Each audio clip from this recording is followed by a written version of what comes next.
So, hello guys. Ngayon naman, it's time for us to harvest. So, hindi lang flower ang ating pananim.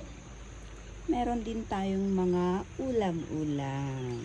So, ang ulam natin ngayon is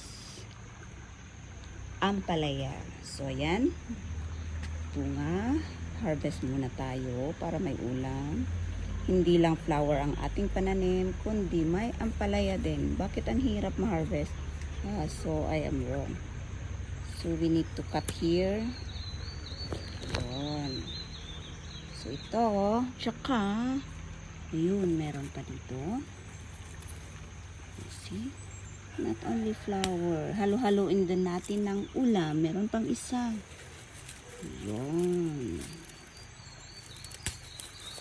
Okay, so may tatlo ng ating ampalaya. So, yan. So, our flower is already blooming. Charot.